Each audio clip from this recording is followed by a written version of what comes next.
இல்ல ஜாதகத்துல குருவோடு ராகு, குருவோடு கேது, குருவோடு சனி சேர்க்கையோ பார்வையோ இருக்கிறவங்களுக்கு நகை சேர்க்கிறதுல மிகப்பெரிய சவால். ஒரு குறிப்பிட்ட கோயில் நான் அவங்களுக்கு சொல்லி அனுப்பிச்சு அவங்களுக்கு 90% மேலே வெற்றி கிடைச்சிருக்கு. அந்த கோயிலுக்கு போயிட்டு வந்தால் நகை சேருமான கண்டிப்பாக சேரும். ஏன்னா அவ்வளோ வீரியமான கோயில். அந்த கோயிலோட பேர் சொல்லும் போதே உங்களுக்கு அது ஏன் அந்த அளவுக்கு வீரியமாக இருக்குது அப்படிங்கிறது கோயில்.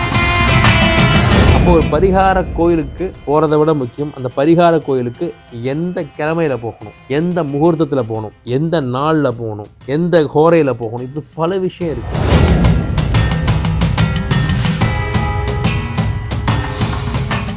வணக்கம். இன்று நாம ஒரு ஜெனரல் டாபிக் பார்க்க போறோம். அதாவது ஜெனரல் டாபிக் அப்படின்னா இது எல்லோருக்கும் பொருந்தி போகக்கூடிய தலைப்புகளையும் நம்ம தொடர்ந்து பார்த்துட்டு வரோம். என்னுடைய அனுபவத்திலிருந்து தான் உங்களுக்கு ஒரு விஷயத்த நான் சொல்றேன். அப்ப என்னிடம் தினசரி ஜாதகம் பார்க்கக்கூடிய மக்கள்கிட்ட என்ன மாதிரியான கேள்விகள், என்ன மாதிரியான எதிர்பார்ப்புகள் இருக்கோ அதை குறித்து வச்சு அதற்கு தீர்வுகள் தரக்கூடிய அமைப்புல தான் இந்த மாதிரி எல்லோருக்கும் பொதுவான தலைப்புகளையும் நான் பேசிக்கிட்டு வர்றேன். தங்கம் சேர்ப்பது அப்படிங்கிறது எல்லாருக்குமே ஒரு சந்தோஷமான விஷயம்தான். ஆனா எல்லாருக்கும் தங்கம் சேருதான்னா இல்லை. அப்ப தங்கம் சேர்க்கிறது அப்படிங்கிற அந்த நியாயமான எதிர்பார்ப்பை பூர்த்தி செய்யறதுக்கு ஏதாவது வழிபாடு இருக்கா, ஏதாவது பரிகாரம் இருக்கா, ஏதாவது கோயில்கள் இருக்கா அப்படின்னு தொடர்ந்து பல்வேறு வகையில எனக்கு அந்த கேள்விகள் வந்துகிட்டே இருக்கு. வரதட்சணை அப்படிங்கிறது என்றைக்குமே ஒரு தவறான ஒரு பழக்கம்தான். ஆனாலும் நம்ம வீட்டு பெண்கள் வேற வீட்டுக்கு கல்யாணம் பண்ணி கொடுக்கும்போது நாம அவங்களுக்கு நல்லபடியா ஒரு மறுவீடு அனுப்பி வைக்கிறதுக்கு அவங்களுக்கு கிஃப்டா நம்ம நகைகளை கொடுத்து அனுப்பி வைக்கிறதுங்கிறது ஒரு பழக்கமா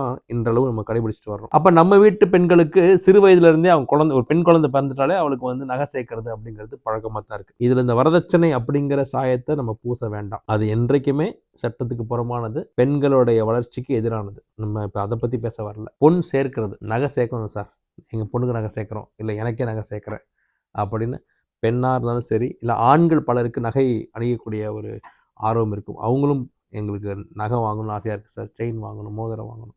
ஆனால் எவ்வளோ முயற்சி பண்ணாலும் நான் நகை வாங்குறதுக்குன்னு சேர்க்குற பணம் வேறு எதுக்காவது போய் செலவாயிடுது.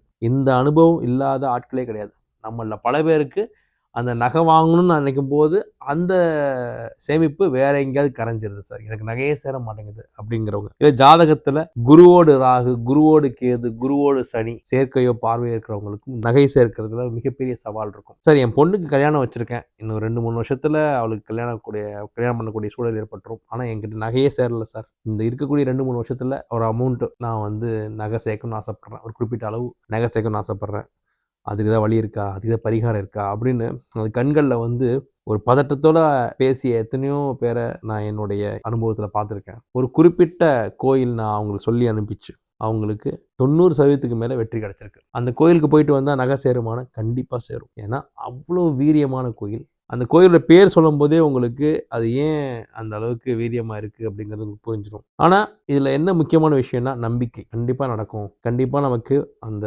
நகை சேர்ப்பதற்கான சூழல் அமையும் அப்படிங்கிற அந்த எதிர்பார்ப்போடு போயிட்டு வரணும். நாம் எதை சொன்னாலும் அதற்கு மாற்று கருத்து தெரிவிக்கிறவங்க கண்டிப்பாக இருப்பாங்க. அந்த கோயிலுக்குலாம் நான் பல தடவை போயிட்டேன், அப்படி ஒன்றும் நகை சேர்ந்துடல அப்படி சொல்கிறவங்க இருப்பாங்க. ஆனால் அவங்க ஜாதகத்துக்கு உரிய தேதியில போனாங்களா, கிழமையில போனாங்களா, முகூர்த்தத்தில் போனாங்களான்னா போயிருக்க மாட்டாங்க. இல்லை அவங்க எந்த சூழலில் போனாங்க, சந்திராசிரமத்தில் நீங்க போனாங்களா, இப்படி பல விஷயம் இருக்கு. ஒரு கோயில் செல்றது அப்படிங்கிறது சாதாரண விஷயம் கிடையாது, ஒரு வைபவம். எதுக்கு என்னைக்குனாலும் நம்ம தேர் இழுத்துடலாம்ல. தேர் இழுக்கிறதுக்கு நீ ஏன் ஒரு நாள் வச்சிருக்காங்க? திருவிழான்னு ஒன்று எதுக்கு வச்சிருக்காங்க? நம்ம நினைச்ச போது திருவிழா கொண்டாடிக்கலாம்ல. தீபாவளி எடுத்துக்கோங்க, ஏன் தீபாவளிக்கு ஒரு முகூர்த்தம் இருக்கு? ஒவ்வொரு திருவிழாவும் ஒரு முகூர்த்தத்தை அடிப்படையில் தான் அனுசரிக்கப்படுது, கொண்டாடப்படுது. அப்ப நீங்க கோயிலுக்கு போறதுக்கு ஒரு முகூர்த்தம் இருக்கு. அந்த முகூர்த்தம் எதுங்கிறது உங்க சுய ஜாதகத்துல தான் இருக்கும்.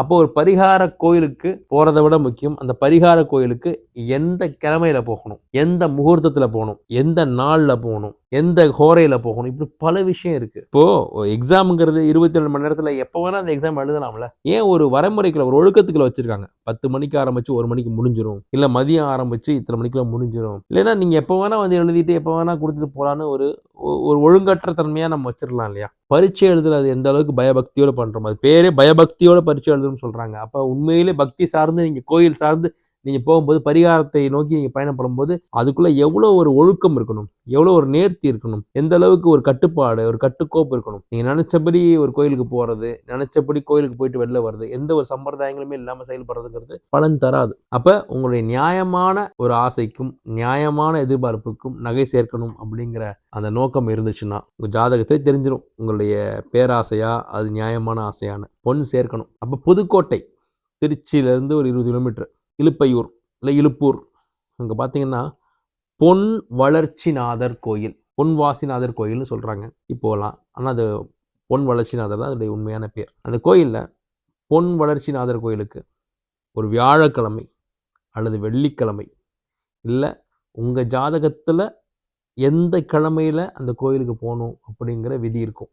அதை தெரிந்து கொண்டு நீங்கள் அந்த கோயிலுக்கு போயிட்டு வந்து ஒரு வேண்டுதல் வச்சு, இந்த மாதிரி என் பொண்ணுக்காக நான் வந்து நகை சேர்க்கணும்னு ஆசைப்பட்றேன், இல்லை எனக்கே நகை வேணும், என்னுடைய அடுத்த சந்ததிக்கு அந்த நகை பயன்படும்னு நினைக்கிறேன், இல்லை என்னுடைய பணத்தை வந்து நகையாக மாற்றணும்னு ஆசைப்பட்றேன், பணம் இருக்குது நகை அமையலை, இல்லை நகையே எனக்கு அமையலை பணமும் அமையலை, ஆனால் நான் பணம் சம்பாதிக்கணும், அந்த பணத்தை நகையாக மாற்றணும். இப்போ ரெண்டு வகையான ஒரு வேண்டுதல் ஆயிடுச்சு பாருங்க. முதல்ல பணம் சம்பாதிக்கணுன்ற ஒரு வேண்டுதல், அது சம்பாதிச்ச பணத்தை வச்சு நான் நகை வாங்கணும், இந்த 2 விஷயத்துக்கும் நீ தான் எனக்கு அருள் பாலிக்கணும் ஈஸ்வரா அப்படின்ட்டு அந்த பொன் வளர்ச்சிநாதரை நீங்கள் வந்து வணங்கிட்டு வந்துட்டீங்கன்னா வேண்டுதல் வைக்கணும். நான் வந்து உன்னுடைய அருளால் நான் பணம் சம்பாரிச்சு அதை நகை வாங்கிட்டேன்னா உனக்கு நான் இன்னது பண்ணுறேன் கடவுளே அப்படின்னு சொல்லி வேண்டுதல் வச்சுட்டு வந்துட்டிங்கன்னா நிச்சயமாக அதற்குரிய சூழல், அதற்குரிய சந்தர்ப்பங்கள், அதற்குரிய வாய்ப்புகள், அதற்குரிய மாற்றங்கள் உங்கள் லைஃப்பில் கண்டிப்பாக மிக விரைவில் நடக்குது.